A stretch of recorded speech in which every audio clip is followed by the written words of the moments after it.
test. C'est bon, très bien, ça va. Bonsoir. Bonsoir tout le monde. Bonsoir. Bonsoir. Merci d'être venus si nombreux.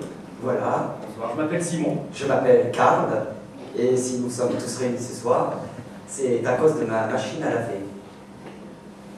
Voilà, alors toutes les informations que nous allons vous donner ce soir sont rigoureusement exactes. Un jour, elle tombe en panne. Ta machine à laver. Alors j'ai fait au lavomatique. Une laverie un petit peu particulière qui fait aussi savon de thé. Alors en attendant mes chaussettes, tout va bien se passer. Ne t'inquiète pas. Donc je vous ai dit donc qu'un jour ma machine à laver tombe en panne. Voilà. Alors j'ai fait au lavomatique en bas de chez moi. Peut-être.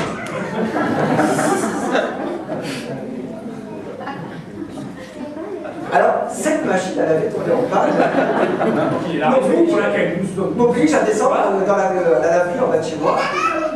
Mais j'y vais avec plaisir parce que c'est une laverie un peu particulière qui fait aussi sa montée. Alors en attendant mes chaussettes, je bois un thé, je lis un journal et je tombe sur ça.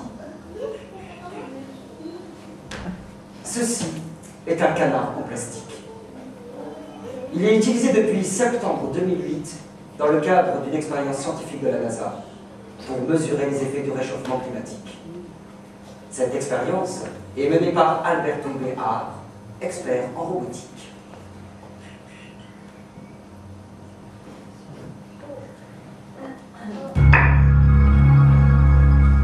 Je suis Alberto Béard, scientifique chercheur au Jet Propulsion Laboratoire. Récemment, j'ai mené une expédition à l'est du Groenland. Nous avons envoyé un instrument dans un moulin. Un moulin est une rivière d'eau qui se crée à la surface pendant l'été et qui trouve son chemin à travers la calotte glaciaire jusqu'au fond de la glace. Notre étude sur les moulins est importante parce que nous pensons qu'ils peuvent affecter l'écoulement de la glace dans cette eau. Nous voulons comprendre le chemin de l'eau. Est-ce qu'elle casse la glace ou est-ce qu'elle va tout droit et s'écoule sous la glace? Nous pensons que l'eau de surface crée de vastes chenaux qui vont directement au fond et lubrifient le fond, accélérant ainsi la vitesse de la glace vers l'océan. Si toute la calotte glaciaire du Groenland fondait, elle ferait monter le niveau des océans de 7 mètres. Vous comprenez donc l'importance pour les scientifiques de savoir comment et à quelle vitesse cette eau douce va rejoindre l'eau salée des océans. C'est pourquoi Alberto Béard a lancé 90 canards en plastique jaune, on en voit ici à ses pieds, ici en l'air, on donne le geste auguste du lanceur de canards, dans le glacier Yatokcharon, au Groenland, près de la ville de Ilulissat, et il veut savoir quand et où on va les retrouver. Voici l'un des coins-coins. Le numéro 49. Vous le voyez, il est parfaitement identifiable. Yeux bleus, bec orangé, écorce jaune. Vous voyez également qu'il comporte un message imprimé en 3 langues, anglais, danois et inuktitut. Ce message promet une récompense de 100 $ à tout possesseur du dit coin-coin. Une adresse est indiquée. Nous allons faire circuler un coin-coin.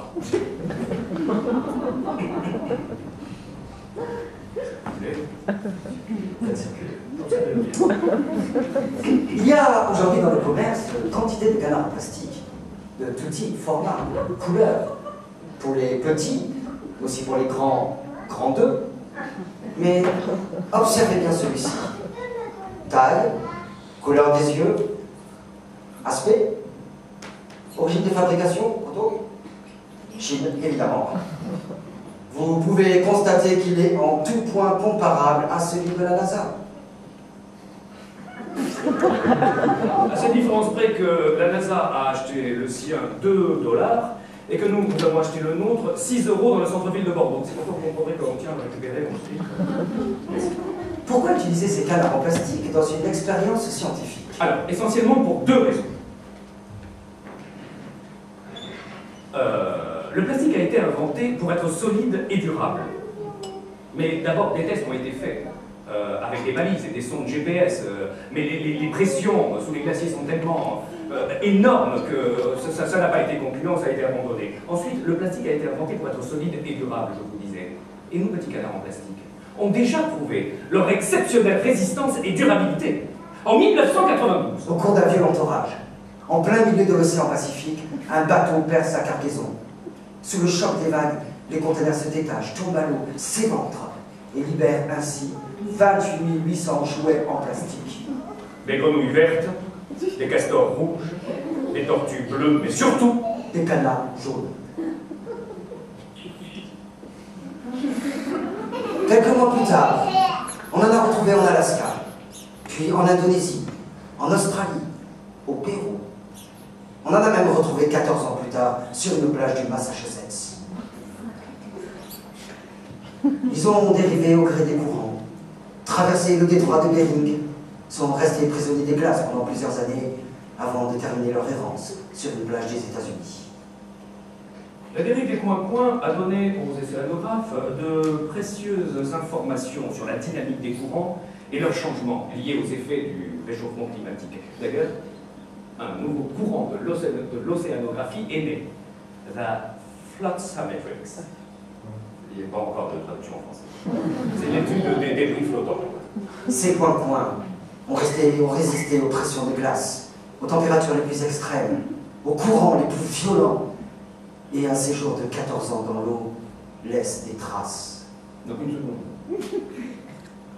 La photo qui va suivre peut heurter la sensibilité des plus fragiles. Nous demanderons donc aux personnes les plus sensibles de bien pouvoir fermer les yeux un instant. Ouais.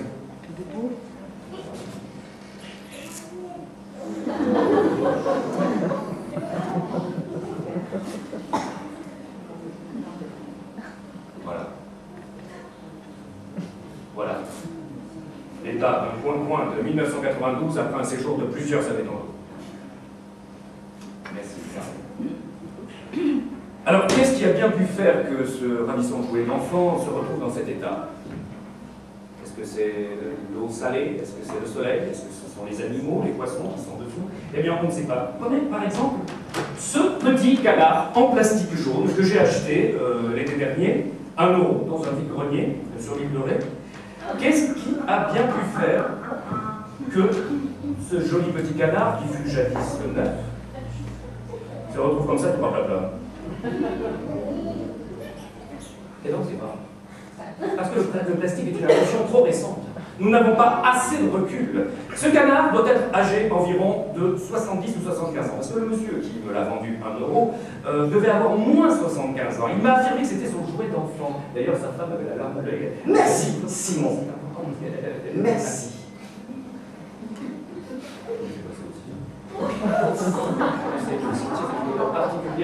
Simon, merci. Le problème que rencontre actuellement la NASA avec les points-points jetés en septembre 2008, c'est qu'ils ne sont toujours pas réapparus. Ils ont complètement disparu. En janvier 2009, la NASA décide d'alerter la communauté internationale. C'est cet article qui a provoqué notre présence ici devant vous ce soir. Cherche canard désespérément. Mal.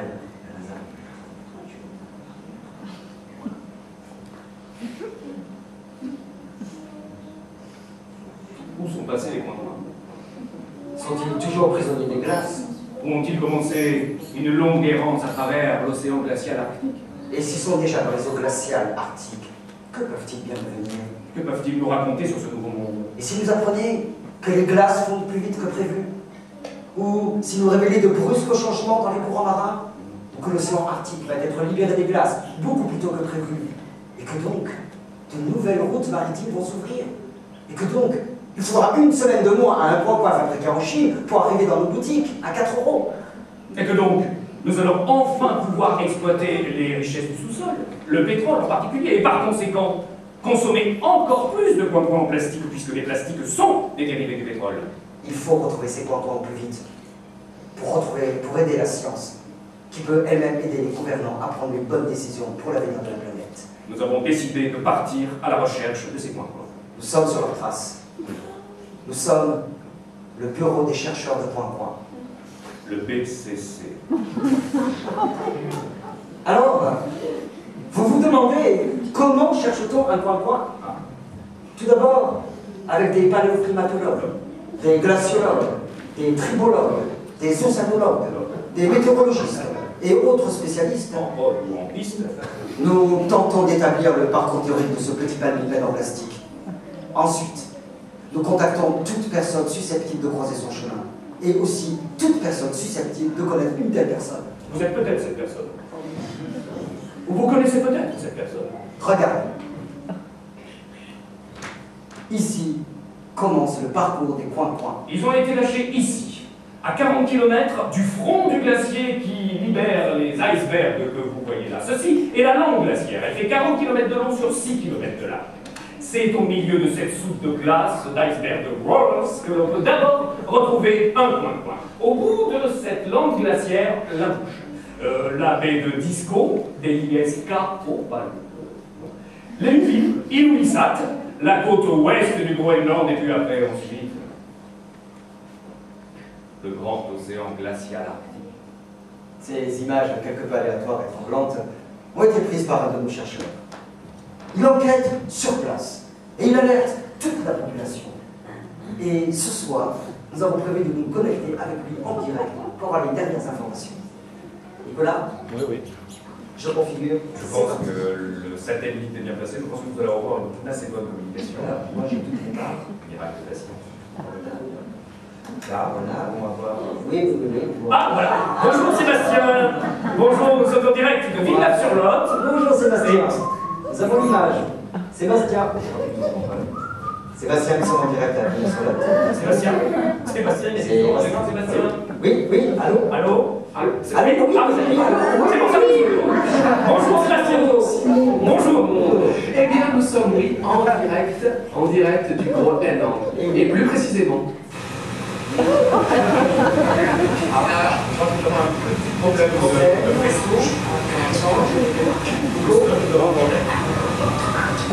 Alors, Sébastien, non, c'est pas la table qu'on entend. Voilà.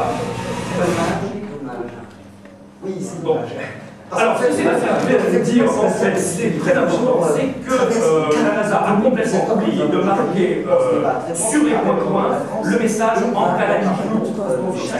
C'est bon, vous allez pouvoir, je pense. 31. Sébastien, oui, Sébastien, alors, voilà. Allô, Espoir. Allô? Oui, Sébastien. Bon, alors, ce que j'ai fait, Toujours trouver des récits de Sébastien notamment. la NASA a fait ça en géant d'avoir et en et en est-ce qu'il y a absolument capital. Si on peut le pouvoir,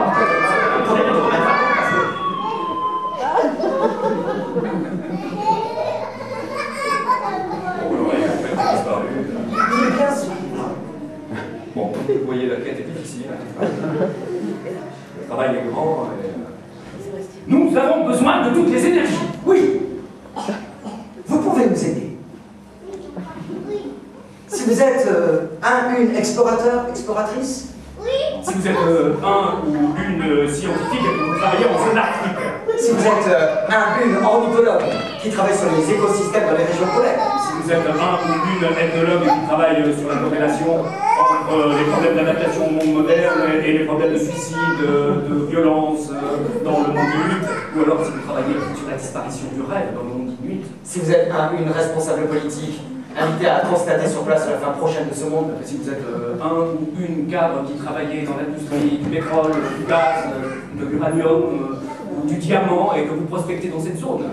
si vous êtes une membre d'une compagnie de transport maritime qui cherche justement les futures meilleures escales pour les produits chinois, Ah, monsieur, si vous êtes un ou madame une responsable militaire attachée à la sécurité de notre pays dans cette zone, non, ou alors si vous êtes un ou une militant ou militante anti-nucléaire à la recherche de cette bombe H perdue en 1968 dans la baie de Tulé. si vous êtes une militante qui lutte contre la pollution des océans par les plastiques, vous êtes une touriste qui a les derniers courses polaires, Ou si vous êtes un inuit, ouvrez l'œil. vous pourriez apercevoir un conjoint.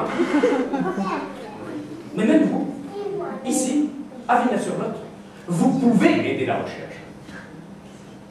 On ne vous fera pas croire qu'on retrouvera des coins ici à Villeneuve-sur-Lot. Non, pas dans le Lot, évidemment. En revanche, ceci est un avis de recherche. Vous en avez peut-être déjà vu un. Si vous partez au Groenland, en Arctique, sur les océans, ainsi, ou sur une plage, quelle qu'elle soit, car oui, des coins peuvent se trouver sur notre littoral. Ou alors si vous connaissez quelqu'un qui part au Groenland, en Arctique, sur les océans, sur une plage, quelle qu'elle soit. Prenez cet avis de recherche et affichez-le. Dans les boulangeries, les boucheries, les pâtisseries, les charcuteries, les mairies, les marchés, partout. Et par exemple, si vous partez à l'étranger, nous en avons en anglais et en Kalaliflut. Et vous pouvez aider la recherche à votre façon. Par exemple, regardez. Cette photo a été prise la semaine dernière par l'équipage du voilier Le Vagabond du côté du pôle Nord. À leur manière, ils aident la quête. Et celle-ci, prise ce matin même, centre culturel. Notre planète est un petit village. Nous sommes tous les habitants d'un petit village de 7 milliards d'habitants. Et si tous les villageois se réunissent pour partager l'information et retrouver un point-point, on retrouvera un point-point. Alors, diffusez l'information. Parlez-en autour de vous. Et rejoignez-nous sur Facebook. Soyez nos amis. Be our friends. Soyez des chercheurs de coin-coin. Be a rubber duck seeker. Parlez-en autour de vous. Posez la question, où sont passés les coin-coin? But where are the rubber ducks? Vous connaissez quelqu'un qui peut nous aider? Contactez cette personne. Que vos friends deviennent les friends de la quête, car la quête a besoin de vous. Et dans le mot quête, il y a... Quête. Attention. Alors, voilà, c'est bien sûr avec mon cœur, et si vous souhaitez aider la recherche, aider les gouvernements, la décision pour la à toi, je te Il faut aider le monde arctique, aider les Inuits à retrouver leur rêve. Et donc, merci. C'était bien, monsieur. Et en échange, je vous donne la carte officielle du bureau du chercheur de Concours et les collections que je vous donne. Il y a ici tout.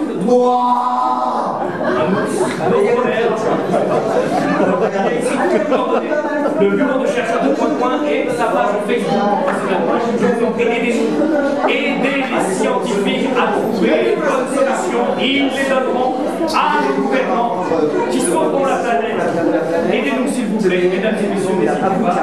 Ou alors, si vous allez, je vous donne la carte du bureau de chercheurs de Point, vous pouvez donner de l'argent, vous pouvez aussi donner votre temps. Soyez un chercheur. Il y a plusieurs façons d'être chercheur. Tenez, madame, je le donne. Parlez-en entre vous, faites le buzz, l'adresse internet est là, nous avons un compte Facebook. Merci monsieur, portez-nous à l'occasion. Merci madame. Aidez-nous, aidez-nous, sous un papier, nous y avons encore plus loin. Non, je vois que madame, c'est vraiment pas ça. Tout le bureau de chercheurs des points. Je vous donne un petit lot de cartes. Voilà, merci beaucoup. Ça y est, merci pour vos dons. Ah, vous l'avez encore. Merci. Je fais un effort, tout le monde fait un effort. Oh. Merci monsieur. Merci, soyez fiers du genre qu'on est faire. Parce que vos enfants vous en sont. Ah, et le mot enfant n'est pas anodin. Non. Car les enfants ne sont pas vraiment des gens comme nous. Non. Les coins-coins sont les amis des enfants. Les enfants entretiennent avec les coins-coins un rapport particulier que les adultes ne connaissent pas. Normal, ils les fréquentent depuis leur naissance dans leur baignoire. D'ailleurs, d'après le grand pédagogue Jean Piaget, les enfants, avant l'âge de 7 ou 8 ans, sont animistes. Oui. Aussi étonnant que ça puisse paraître, les enfants pensent que les objets sont vivants, que les objets ont une âme, que l'idée de hasard est complètement absente de leur pensée. Ils trouvent toujours une réponse à tout, quelle que soit la question. Leur fertilité en imagination est déconcertante, justement, parce qu'ils ont de l'imagination. Et Einstein a dit que l'imagination était plus importante que la connaissance. Alors oui, les enfants peuvent avoir des idées, des intuitions pertinentes sur la localisation des coins-coins. Vous connaissez peut-être une enfant. Vous Vous avez peut-être gardé une âme d'enfant. Contactez cet enfant. Contactez cette âme. Racontez-lui l'expérience de la NASA. Demandez-lui où sont passés les points-points. Notez toutes ces réponses, même si ce sont des dessins. Et contactez-nous, envoyez-nous ça. Simon et moi, nous étudions toutes les hypothèses, même les plus absurdes. Mais ensemble, nous pouvons faire avancer la quête. Merci. Merci. Merci. Nous avons le bol ici à votre disposition. Voilà. Pour ceux qui n'ont pas eu le temps de mettre petite pièce, nous nous laissons. Et ce soir, nous sommes aussi le bureau des chercheurs des Points-Points très heureux de vous annoncer que le 6 juillet, nous relancerons un appel à Points-Points, à Mimouze en plage et merci. Et le 8 juillet, nous organisons une flash mob dans ce Points-Points pour faire le buzz. À marcher. Merci. Dernière chose,